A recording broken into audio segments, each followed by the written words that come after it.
Yes. So we are recording, Richard. Brilliant. Hello, hello, hello. Welcome to my podcast, Sparkle Magic.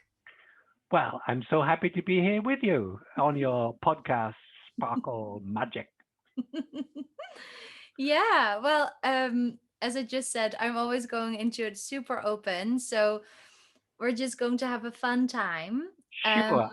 I'm really excited to have you here and to I just said a little snippet before, and I said that you are one of my, not even maybe the biggest teacher in my life, which you know, right? I think life is a teacher, but maybe I'll I come second. I know, I know. But anyway, I haven't said anything about how we met or who you are or whatever. So that That's can where we all should start. happen. That's where we should start. Well, I have one thing I always like to start with, but you can choose because I like the co-creation. I always like to start the call with a little check-in, and I have my cards here, which we pull like one card, and maybe it will tell us something that we reflect on the end. Sure. Should we do that first? Well, you can do it. I'm going to watch. Okay, fine. So we'll just because I find it important for people listening to the podcast too that they will have a moment to become present. So they hopefully will become a little peaceful and quiet now. And these little cards you know too. So I'm going to pull a couple more. I've seen them the first time when I was with you.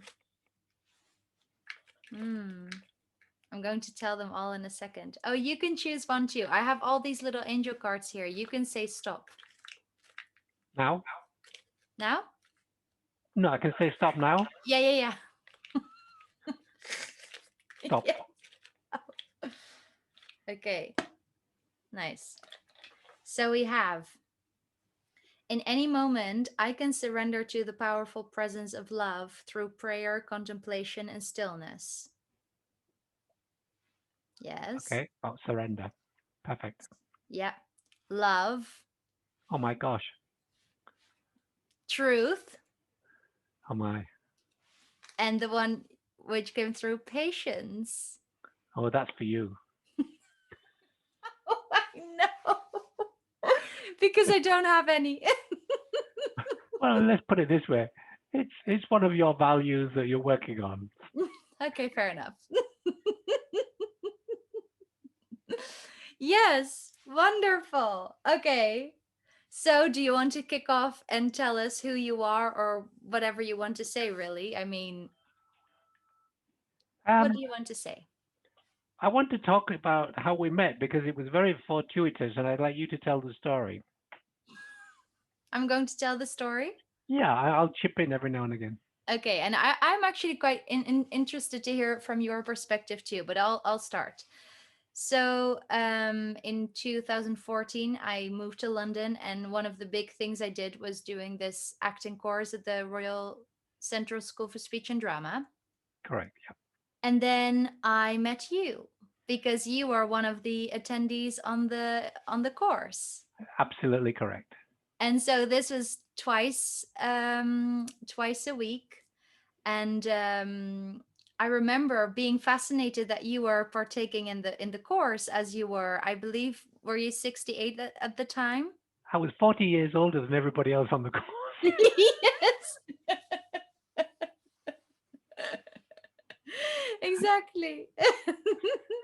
And so I do remember as well through the course we were paired up with people, but I actually worked quite a lot with you, I believe, You right? did, yeah, yeah. We did this scene together, some sort of Russian scene, you Yes, know.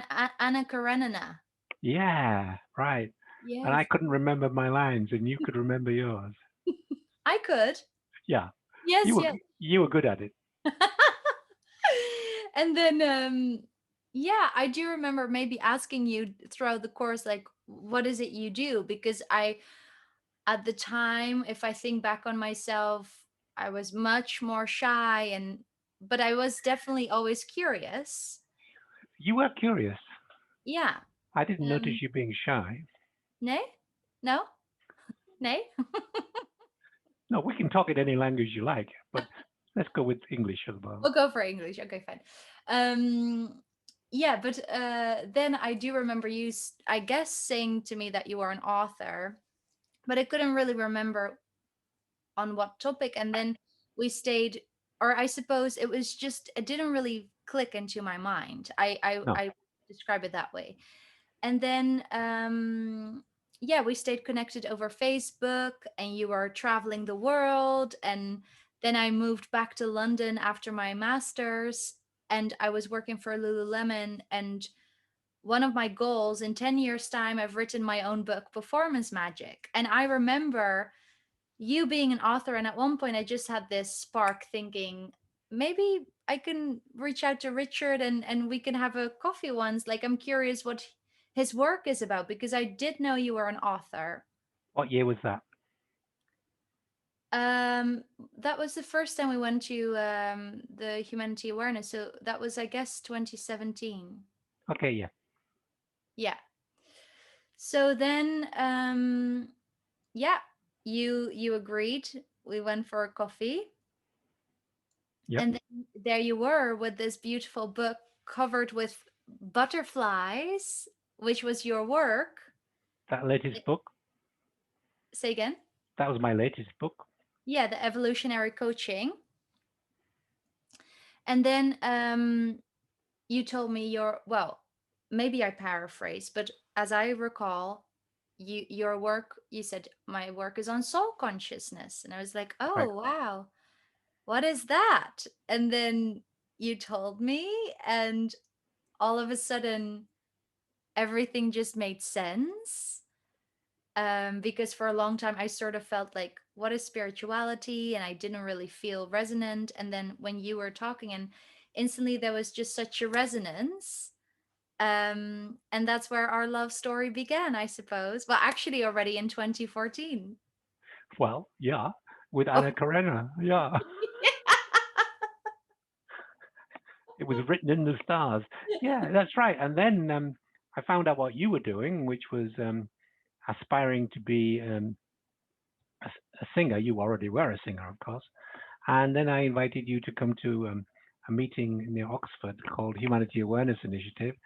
And if you would sing for your supper, hmm. and, That's which is pretty much what you did. And you were a complete knockout. and I could attend too in this really valuable time. Yeah.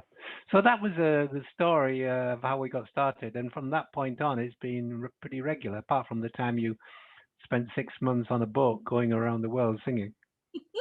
You missed me. I was like offshore, literally. Yeah, you were. But we were still in touch. Yes, once in a while. Yeah. We couldn't miss each other. Okay. Yeah, but so tell, well, can you please tell the people listening, because I'm sure not everyone is instantly understanding the concept of soul consciousness, as in similar to me when I was sort of curious, like, oh, what does that mean? Sure. So Okay. it comes to the question, who am I? It's like the question that everybody asks at some point in their life, and particularly young people these days. Who am I? And then comes the next question, why am I here? And then comes the next question, what is my purpose? And so soul consciousness has to do with that because we think we are these three-dimensional material beings, but actually we're energetic beings, and our reality is our soul. I say to people, do you have a soul or are you a soul? And usually when I do that, they put the hand up for both. And I say, well, you're a bit confused actually. I mean, you can't be both. You either have a soul or you are a soul. And so then I explain to people that they actually are souls. They are incarnations into this three-dimensional physical world, this material world, but their reality is actually from another world, and that world is where we go back to when we die, is where we came from before, when we were, um, when we entered when at the point of not birth, but the point of conception. Mhm. So for the first 18 months of our lives and the 7 and the 9 months in the womb, we're actually living in soul consciousness. And then gradually we get to realize that actually we're no longer in that other realm. And we begin to feel this sense of separation, which for the soul is really painful because it comes from this connected world. And so the soul then creates the ego. Now, the ego is going to look after us for the next 20 or 30 years, in some cases, all their life. Um, and The ego takes its job seriously. It doesn't know it's a psychic entity created by the soul. And the ego does a good job to help us to survive and feel safe. Um, and But as we're growing up, we're living in an environment, a parental environment, a cultural environment, and we may not get our needs met. And our needs are at the beginning, in the first 2 years, our major need is survival. We need to feel cared for. We need to feel nourished. We need to feel loved. And then from 2 to about 8, we want to feel that we belong because we want to feel safe. And so that's really important at that point, particularly in the parental framework of our existence. And then from about 8 onwards, we start going out into the world and school becomes important and all the way up to 21, 22. And that's a different environment and we want to feel respected and we want to feel acknowledged. And so we'll do anything to try and get respected. So first of all, surviving, and then we learn to conform in order to fit into the family environment. And then we learn to differentiate ourselves by being respected by our peer group. Now, if we fail in any of those areas, we learn limiting beliefs. So I'm not, I'm not good enough. I'm, uh, I'm not loved enough, and I'm not enough. And so those stay with us because during those first 22 years of our life, believe it or not, we don't have a fully functioning brain because the brain is growing and developing at the same time as we are. So for the first 2 years and in the womb, we have this reptilian mind brain, which is body mind, which keeps the body functioning. Then the limbic mind brain becomes dominant, which is the emotional mind for the next few years. And then up to about age 8 or 9, the rational mind, the neocortex takes over. And it goes on growing and developing the rational mind or the neocortex until we're about 22, 23. So, if you're a young person, a teenager, you don't have a fully functioning brain until you get to your early 20s.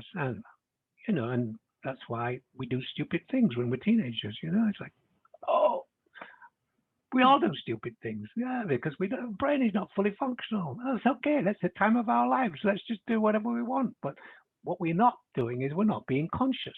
You Mhm. see, to become conscious, you have to be aware of how your actions and behaviors impact other people. You have to be aware how your thoughts and beliefs impact your physical and mental health. And you have to care about that.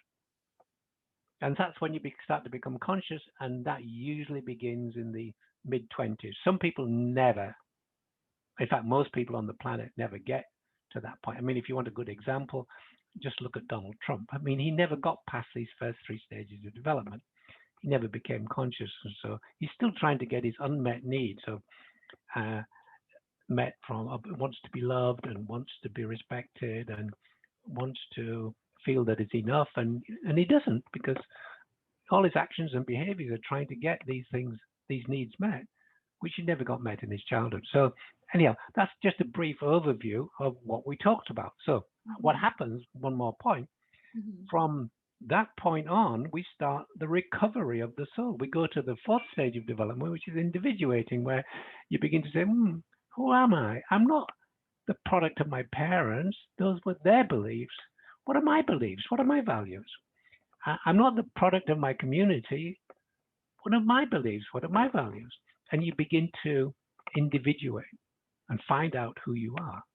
Now, we met when you were just moving into that space. And it's been an amazing journey almost together that we've had. as Mhm. I've been helping you move through that space of the Mhm. individuation. But you're doing very well on your own. But every now and again, we Mhm. have a little chat about things that need to be sorted out. Mhm. But individuating is a process that goes on from early 20s all the way up to the late 30s. Mhm. And at that point, when we begin to have our own values and know who we are, we begin to say, well, why am I here and what is my purpose? And then we move to the next stage, which is finding meaning and purpose in life through our natural gifts and talents.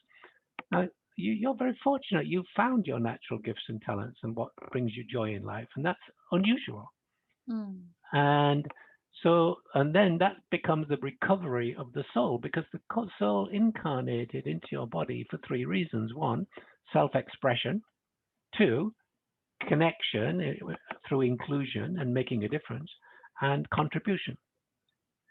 And so these three things are vitally important in our lives fully expressing who we are, connecting with other people to make a difference, and contributing to the well being of humanity. Mhm. And the earlier you can start to do that in your life, the more fulfilling your adult life will be. Mhm. Okay, finish. Finish. Well, thank you for all that. And yes, I know that when so whenever I sometimes have a little something, or I will tell you, and then you always say, well, yeah, great progress. You are in the individuating space. And I'm like, oh God, till when? Like, I always think, oh, does this need to last till I'm like 40? I don't like it. You're learning to be you. So, patience is always very much my friend, or trying to be. Yeah, absolutely. I keep reminding you about that. I seem to recall.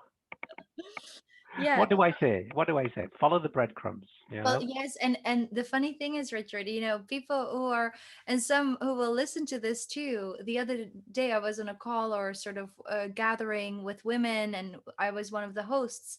And then the other host says, as Tessa always says, follow the breadcrumbs. And I thought, that's not my words. I'm just taking them on. But yes, follow the breadcrumbs. So what does that mean? It means like, if you want to capture a bird, that you lay down the breadcrumbs and the bird will come into you and come Mm. to you. So that's what you have to. You have to follow the breadcrumbs. And what does that look like? It looks like synchronicity, Mhm. unconnected events with common meaning. It looks Mhm. like soul impulse, listening to that voice inside that says, no, don't do that, do this. And then also this feeling of alignment where, something happens and you respond Mhm. and you feel uncomfortable, Mhm. Mhm. you know, because you're out of alignment. Yeah. Yeah, and that's following the breadcrumbs. It's like, oh, I need to get back into alignment because if I was in alignment, I wouldn't have this instability going on inside me energetically. Mhm. Mhm. Everybody has that. Yeah. Yeah. So, so that instability, which sometimes we call pain, is really positive because they say, look at this. This is Mhm. this is where you're stuck. If you're feeling pain, that's where you're stuck. I mean, if you knock your knee and it's painful, when you go to the doctor, you say, "Look at my knee." You don't say, "Look at my arm," Mhm. Mhm. because Mhm. your arm isn't painful. Your knee Yeah. is painful. All Yeah. right, so it's the same thing emotionally. When you're feeling emotional pain, well, what is it that's happening to you that is causing that pain? And look at it because it's a lesson. Because you're out of alignment, basically. Mm. Yeah. And there's always so much to talk about, because I mean, it's so expansive and it's so exciting, and I love it so much. And I'm honestly, well, I know you know, but I'm just so grateful if I even just think back on those synchronicities that that I've been fortunate to have you in my life. That's really precious. And I do want to sort of ask, like, what if somebody meets you? Because I think there is a lot um interesting when people introduce themselves, how they stand into their power, who they say they are. There's a lot revealed there. But so if I would ask, hey Richard, yeah, introduce yourself, what do you say? Well, I say, Tessa, that's an interesting question. I'm still working on it. No, I would say, I'm a soul having a human experience. Mm-hmm. I'm an energetic being experiencing life in this three-dimensional material world and trying to get along and learn the lessons that I came here to learn, and to minimize upsets in my life and realize that actually I can get along and be successful or fulfilled in my life if I let go of fear. Mm-hmm. Because fear is the opposite of love and it's a low vibrational frequency. And Mm-hmm. so when you feel out of alignment, what you're feeling is that vibrational feeling of love. It's like holding you back. It's a heavy feeling. You know, when you've been to work for the day and you come home stressed, it feels heavy. Mm-hmm. That's because there's fear in the stress. And that energetic fear is what is that heaviness that you're feeling. Mm-hmm. When you're in love and feeling joyful and loving what you do, you come home in the evening and you don't have that heaviness. You have that lightness. And you have to pay attention to that because that is the barometer of how aligned you are Mm-hmm. in your life. And notice the experiences. You don't want any more of those heavy experiences. You want the light experiences. So if you're getting heavy experiences every day, well, whatever it is, give it up. Stop doing it. You know, as I say to you sometimes, stop it. Yeah, just before we went on this call, I was like, I haven't prepared much. It was like, stop it. I said, no, it's fine. It's fine. It's good. And fine. This is something I learned from you too. Remember, feelings inside not expressed. Yeah, right. So we don't use the word fine No, no, no. because the act. So why do I say that? Because feelings are the access point to the energetic equilibrium. Because Mm-hmm. because emotions are created and they show up as feelings, and the feeling tells you if you're in alignment or not. And Yeah. that's what. So when people are afraid or don't want to share their feelings, it means that they're hiding away from their inner reality. Mm, They're not mm, being conscious. yeah. Yeah.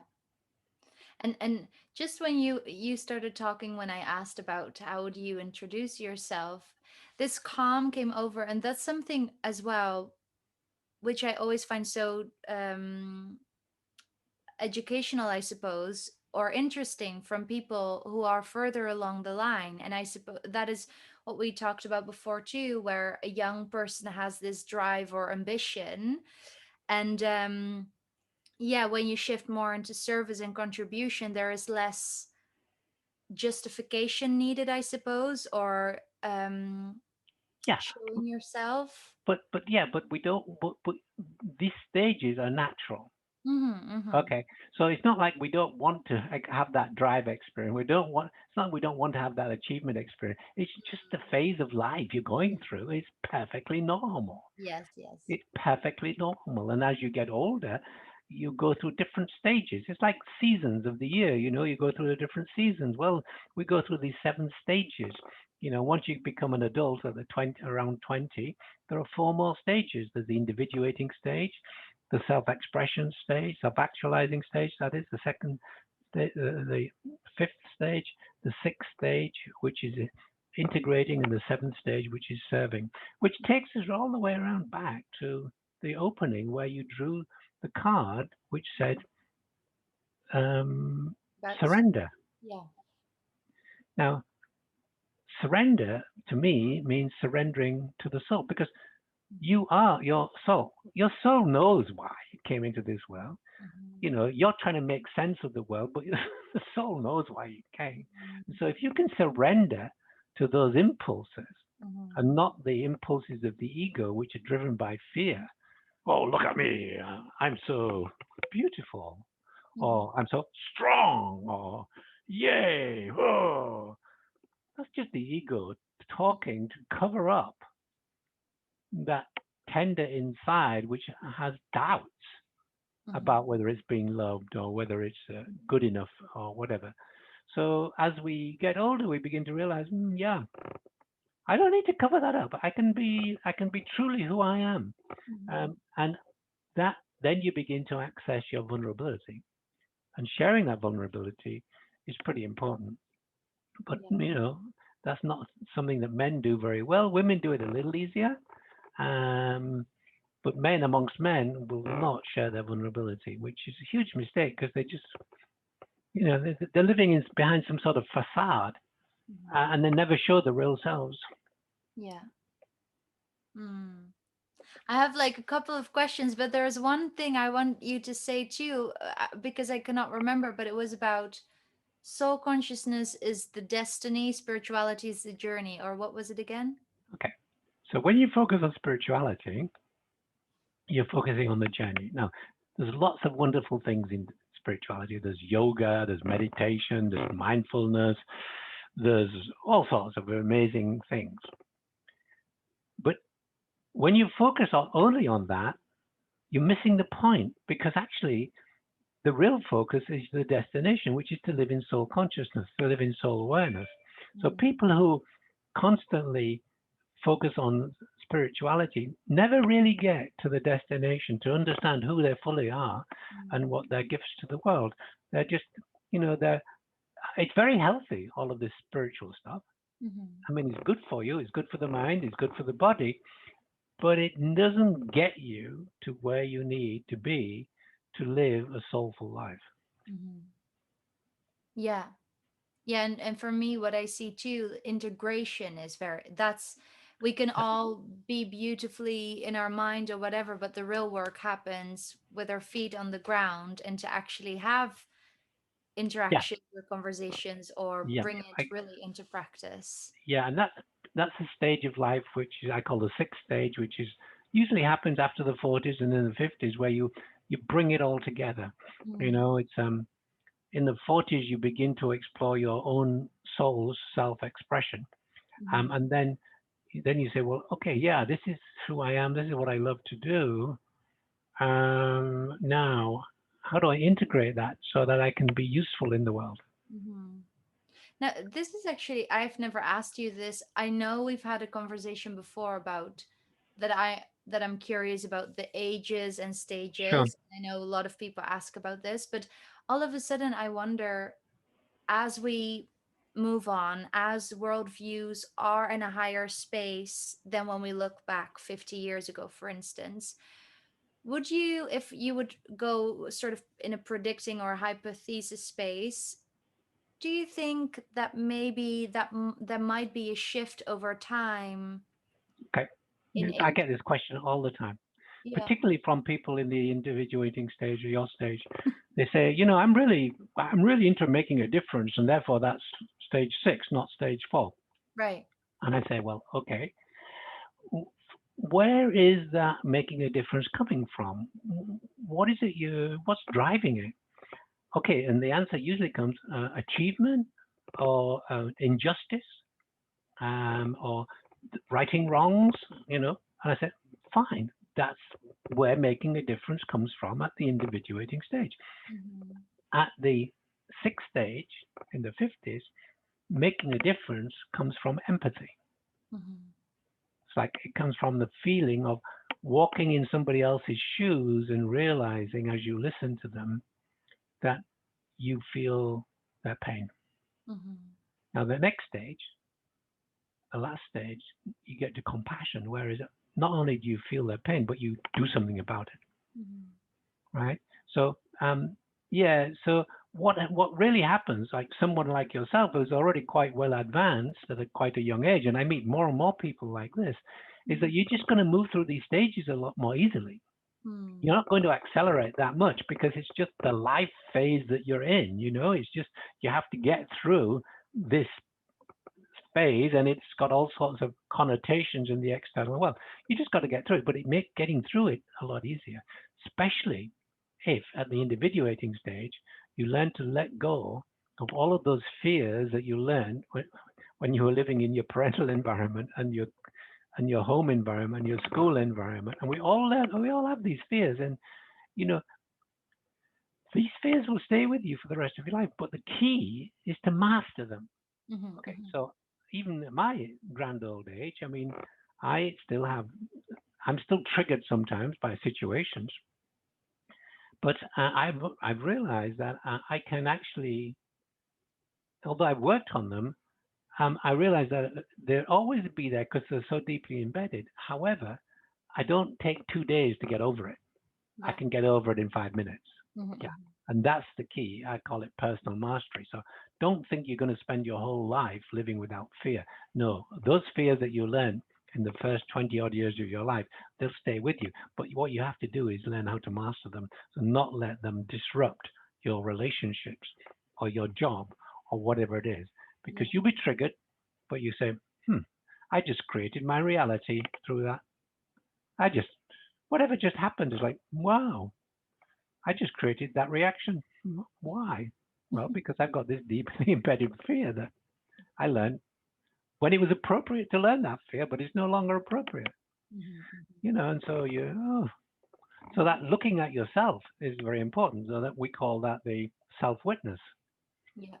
and that's just in the individuating stage in your 20s and 30s. You can learn to engage your self-witness, so that you can learn to understand yourself and say, "Oh, there I go again."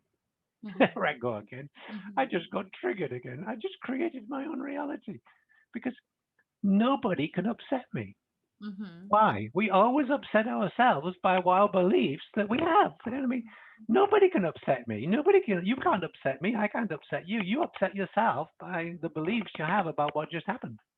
I remember the first time you told me this, and I thought, oh, that's interesting, but it really, really, it's true.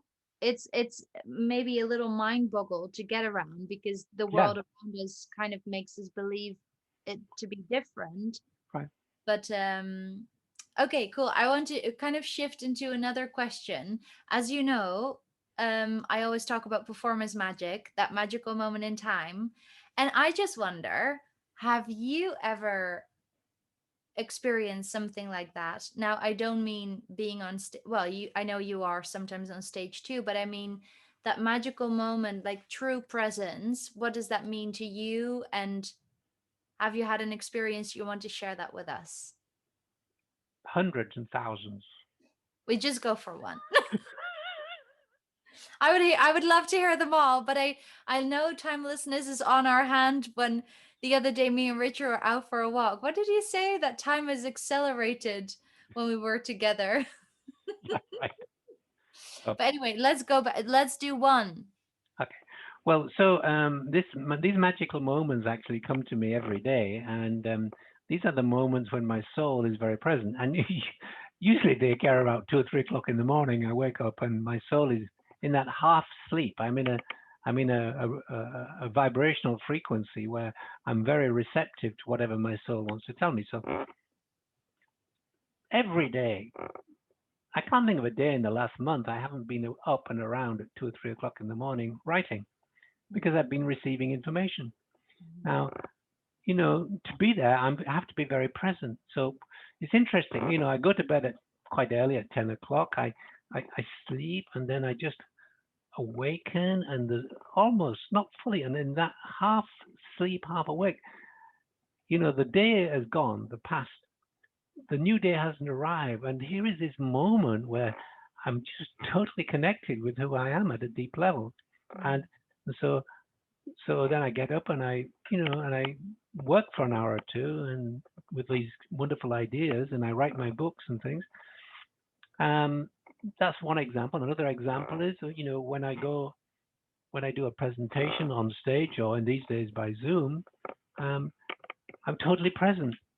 And so my wife Krista says to me sometimes, "Why are you watching the video of yourself?" And I say, "Well, I want to find out what I said." I know. I was in another space, and that's performance magic, for heaven's sake. Absolutely. I know. I do that too. And sometimes I'm still, I suppose, coping with the fears of being scared to be narcissistic or whatever, because Sure. listening to your, it seems a little silly, but I so agree. I don't know what I'm saying. No, I forget. It comes out and it's gone. Yeah, yeah. Your performance is in the moment, and you can look back at it now. So so that was interesting. You talked about those little fears about narcissistic. This is where I said get over it. Yeah, yeah, yeah. Yeah, Exactly, exactly. But then what I am learning, and I know we've talked about this before too, but I know I'm very verbal. Well, duh. We know this. I'm very, just but just a I bit, like to just say, a bit, just a bit. I like to say things because I literally sort of see it that it's out of the channel because Yeah, otherwise, yeah. You were one of the few people I know I can have a conversation with for an hour, and I only speak for 5 minutes. I'm joking. is this a compliment? Yes, it was. Okay, well, thank you. Compliment taken. Yeah, right. I'm Yes. joking. No, I get you. So okay, next question. Live the story you want. I feel all these questions are maybe a little weird in a sense because I know from the space you live. But anyway, I'm going to ask anyway. Live the story you want to tell. Yeah, Do you feel you are living the story you want to tell? yeah, totally. And but it all hasn't always been like that. No. You have to, as you let go of the fear, then you live the story you want to tell. You become who you really are. And the only thing stopping you are the fears that you have about what other people might think. Yep. Mm-hmm. And you get to a certain age where you just don't care anymore. It's like bloody hell, who cares what they think about me? I just do what I just am. And Mm-hmm. interestingly, the things that come out of my mouth and out of my pen and out of my writing, people seem to like, Mm-hmm. and they like the fact that I can that they like these ideas, and that's what attracts them to my work. Look, I don't want to, you know, okay. So Do I, I put, do I need to say get over it right now yeah, to yeah, exactly. So I have 8,000 followers on LinkedIn, Awesome. and I picked up, in the last 90 days, 1,500 people looked at my profile. Now, Wow. why, why? I Because I know why. because I posted stuff Yeah. that got to them, Mm. that they resonated with, Mm-hmm. and they said, yeah, who is this guy? Mm-hmm. I want to find out more. And so this has been an interesting experience for me because in the last month, 6 weeks, I've done, I don't know, 7 or 8 posts on LinkedIn. Um, and people, at least 10 people, have done posts about me on LinkedIn. So that's a lot of social media. Mm-hmm. And that's, and it's just accelerated and accelerated. Um, so when I put up one of my old books from 10 years ago, The New Leadership Paradigm, and I showed what Amazon had given it a 5-star review. Mm-hmm. Um, as we speak today, that was 3 weeks ago, 7,000 people have viewed that, Mm-hmm. and I don't know how many hundred comments there are, but they all think it's a new book. I love, yeah, it's like, oh, I've got a new book. No, no, I wrote it 10 years ago. It was just ahead of its time. Yes. But I think as well, because you're so authentic and present in everything, it's so real and people love the realness. They crave to that real connection and you are visible. Like a couple weeks down when I needed to step into my shine or power, I saw it's a weird metaphor, but I saw this corner shop and they had this A frame outside saying we sell coffee, we sell this, we sell this. And I was like, yes, Tessa, that's what you need to do too. You need to tell people what you do. And similar to you, you put your posts up on LinkedIn like, hey, this is what I do, and poof, there are the people. Right. And again, why do I do that? Because my soul wakes me up at 2 o'clock in the morning and says, "Do this, do Yeah. that." It's not like I'm out there trying to convince people to like me. No, it's just like I'm Mm-hmm. following the breadcrumbs. Mm-hmm. Yeah. That's it. Yeah. And I do this is just my personal contemplation, I suppose, but I'm always trying to define the soul voice or the fear voice, or the Ego voice voice. of Yeah, love or the voice of yeah, fear.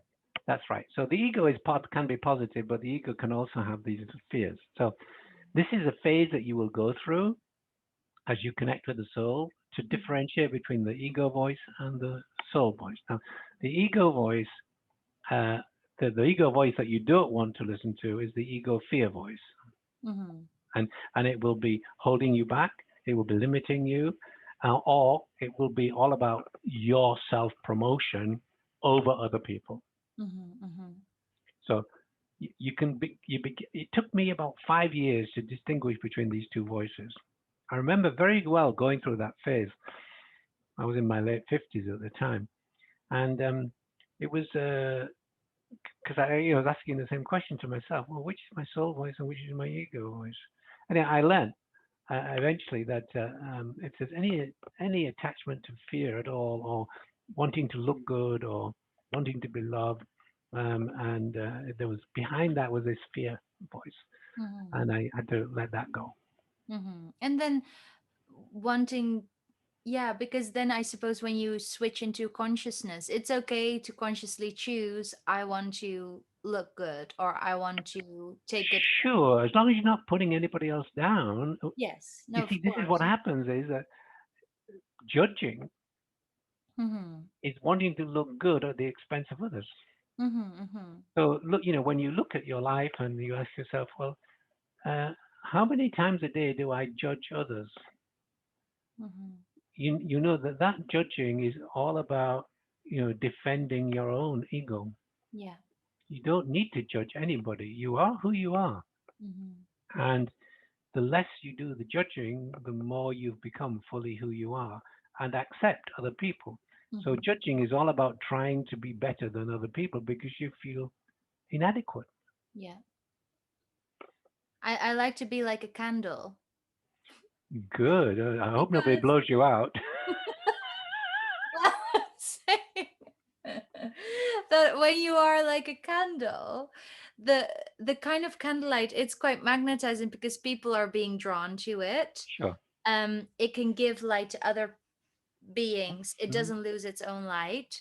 And then when, even when a wind comes around, the light flickers, and when the light is off, you still know you're awake, like your soul, I suppose, and you know what to do, and poof, there's the light again.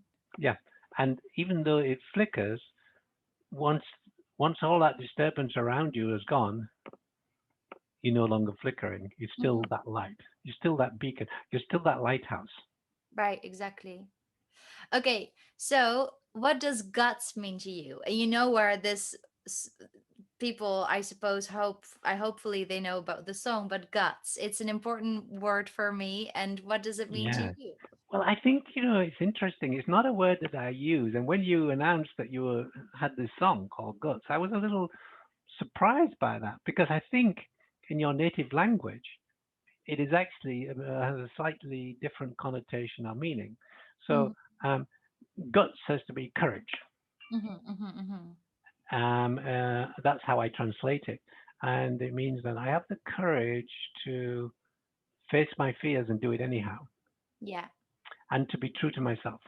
yeah. Yeah. So that's what guts is about, and the song is fantastic. I Mm-hmm, love it. It's a very transformational song. It's perfect for people in their 20s and 30s because this is when you need courage and guts. In fact, courage is what I call a level 4 word, a stage 4 word, because you're overcoming fears. And that's so I love to play that song when I'm doing my personal transformation workshops because it says the words are dead on. mm-hmm, You know, mm-hmm. are you going to sing it for us, or are you just going to point us to it? I was not really planning on it. Okay, But I fine. know, well, as you said, I am always ready too. So, I mean, Well, sure. no, just give us the I know, chorus. Just I give us know. the chorus. You don't even have to sing it. Just say it because it's So, very just meaningful. a little thing for people listening. Richard, when I started with performance magic and everything, he says, yeah, you are always like going around it, but you need to sing, you need to perform. Because remember, that was in Italy. You were like, that was really, yeah, I know. Okay, enough being said. It will take guts, but it is not too late to realize you can change your fate. Don't reach for the stars, try to make them come to you. And the next piece. uh, I don't know. Okay. Of course you know. That's enough for now. It's Oh, enough. it's enough for now. Okay. All right. All right. So I what does it mean? What does it mean to you? I mean, let me return the question. guts. Hmm. Well, I like to briefly tap on what you said. I get you when you say about it's a slightly different vibration in Dutch. Yeah. So the Dutch word is called lef, and if I would translate courage to Dutch, I would say moed. So there are as well in the Netherlands or in the Dutch language two different words. And I think when I say guts to English people, it makes me chuckle a little bit because it's not a very sophisticated word, I feel. No, and it actually, for some It's people, also it's like what's in my stomach, so I kind of like it for the sense of disruption that they think, oh, guts? It's like, yeah, listen to the story. It's a real good story. Um, but what does it mean to me? Yeah, courage. It's that that sort of driving force in a good way, but I suppose the soul, that stream which is always going, and you need to, it will take guts to do things, but you just know that is the right thing to do. Yeah, exactly. um so that's what I would say. You can't avoid it. It has to be done. Yeah, and it's just this thing, and I, as you know, but I can be very impulsive. Oh yeah, When I feel that I'm like, I need to do it right now. But that's then I suppose my guts being bottled up because I think I don't have anything to lose. I mean, if I don't do it tomorrow, I can be gone. It's just all happening right now. Why not? right. So, but have you ever had a moment of guts fear that you needed to overcome the guts fear you needed to go Oh through? yeah, plenty. Yeah, yeah, yeah, yeah. Share us Um, one. Because well, I think it's important to say that for a lot of years you were um a global architect of global transportation, and you misheard it because it was global architect of trouble, a global transformation. yeah. When I was 45, I realized I'd not got it quite right. I'd, I'd been living a misspelt life.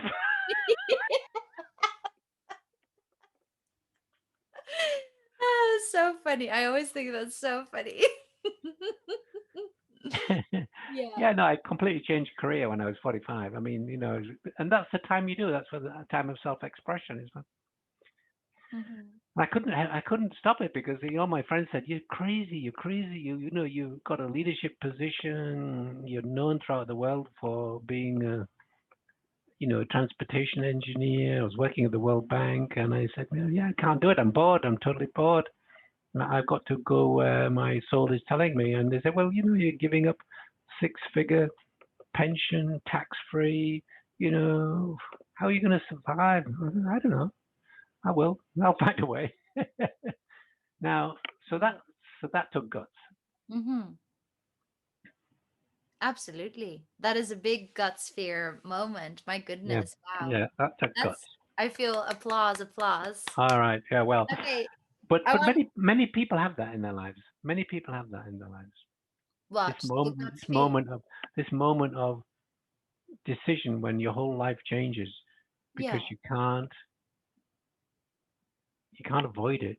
You try to avoid it and you can't because Hmm. you feel you get depressed. Yeah. Well, and I think a lot of people, if we map it to Joseph Campbell's hero's journey, a lot of people might hear the call, but they or don't even hear the call, but yeah, they You might not don't respond. obtain. Yes. Yeah. I agree. All right. Um. Okay, yeah. So let me think. Is there anything else to say? I feel, do you want to maybe share your sort of, I know maybe you don't know, but what is your vision moving forward? What Okay. is the story you want to tell, or what? Yeah. Okay. So this goes back to my core philosophy. So if I think I know, I'm denying my soul its expression. Mm. So my soul knows. Mm-hmm. So we go right back to the beginning of our conversation. So I am the servant of my soul. So Mm-hmm. I can set myself goals. I can set myself a vision. But what's the point? Who Mm-hmm. is it that's setting the goals? Who is it that's setting the vision? Well, Mm-hmm. it's my good old ego that Mm-hmm. thinks it knows. Mm-hmm. And so I would rather just relax and say, my soul knows. I'll just follow the breadcrumbs. It's Mm-hmm. easy. It's the best way because if I set goals, I may be limiting myself. I Yeah. mean, ever thought about that? I mean, I might be limiting myself. If I Yes. set a vision, I may be limiting myself. So Yes. why bother? Yeah. But wouldn't you agree? Intention is the thing. Yeah. But wouldn't you agree though that when, because we've done something like that before with the meditation to connect to your soul, for instance, Right. that, well, goals is not really my cup of tea either, but I suppose sort of visioning exercises in order to connect to your soul voice. Exactly. To connect to the inspiration. No, Hmm.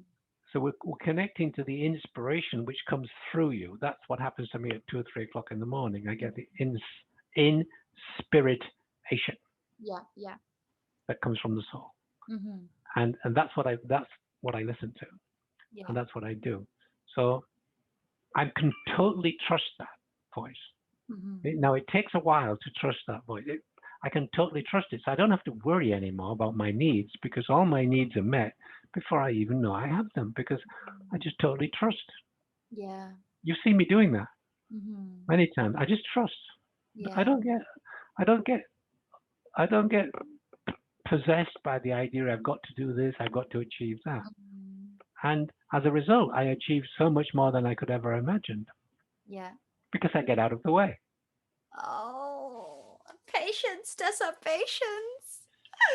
I was just earlier today on the call with Jamie, but then we were talking about, I was just sharing that last week I noticed I was a workaholic. I was just so making myself so, I suppose, being so hard on myself. And then this week I'm much more relaxed. And then I also said to her, I know now if I need to do lots of work, I know I will do it. As in, if Right? You I, don't have to be afraid about it. You just, yeah, it just happens. yeah. Okay. So let's wrap it up. Like, we know we can talk on and on and on, but we need to be mindful of time, so we will stop now. Okay. Um, let's reflect back on the words, in any moment I can surrender to the powerful presence of love through prayer, contemplation, and stillness. Right. And You then can. love, truth, patience. Right. And then I would add the word trust. Yes, for Trust sure. the process, trust the soul. You're not who you think you are. You're this energetic being that had a reason to be here. Everybody's got a reason to be here. So just Mhm. get in touch with that and you'll be joyful like It's you so, are. it's so yeah, because sometimes I'm like, where does this even come from? I feel almost too joyful that people think, who are you? I'm like, I don't know, just me. Um, but yeah, okay. So what will you take on from this conversation? I'm Oh, thinking of myself too. okay, fine. And do I have to tell you? Yes, please. I would love to know. Okay, so what I take from this conversation is that you are a star. That's not the reason for asking. I know. Oh, thank you very much. And you twinkle very brightly. Yes. You're very magical in that way. Thank you. I take lots of joy on, You do. and from this conversation, which was also because of you. And I love just Yeah, I know, but about this energetical being, just being. Really? Okay, because sometimes, and even in the beginning when we worked together, I was a bit, this suspicious voice would come round, like, I'm not sure if this is true what he is saying. That was my grounded, or no, my down to earth Dutchness, parental behaviorisms. Okay, Okay, must, so I've got a last word for you. All right. okay, yes. Let the doing flow from the being. Mm.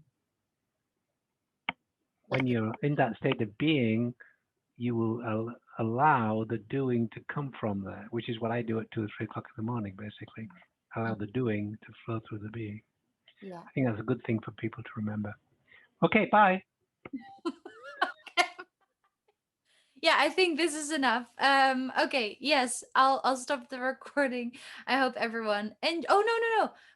Where can they find you? Because I mean, I'm sure more people are curious. Well, of course on LinkedIn, Richard Barrett. Okay, so you can find my books. I've written 13 of them. Some of them you might be interested in. And that's at www.barrett, Barrett Academy, all one word, barrettacademy.com, and look up books. You can find out everything I'm doing is on that website, and it's a lot. And so one really exciting thing are the e-courses, and I believe there's Yeah, also a couple of free ones if they want to try some yeah. bits. You can sign up for my e-courses, and you immediately get 3 e-learning courses. You immediately get 3 courses free. And I think the one I would recommend for everybody is living a values-driven life at home, at work, and in society. It gives you all sorts of tips for living a values driven life, which is something that happens in your 20s and 30s. You begin to learn that beliefs separate you from other people, whereas values unite you with other people. Mm-hmm. So if you got a bunch of clerics together from different religions and you ask them to come to an agreement on their beliefs, they would never do it. But if Mm-hmm. you ask them to come to an agreement on their values, they would probably do that in an afternoon. Yeah. Yeah, and Values there's unite. so much, so much, so much wealth on that information or on the website. So everyone can either ask me and or message Richard. But yes, awesome. Okay, Okay. and you can get me at richard@barrettacademy.com email. I'm very accessible. Yes, he is. Okay, bye. Bye.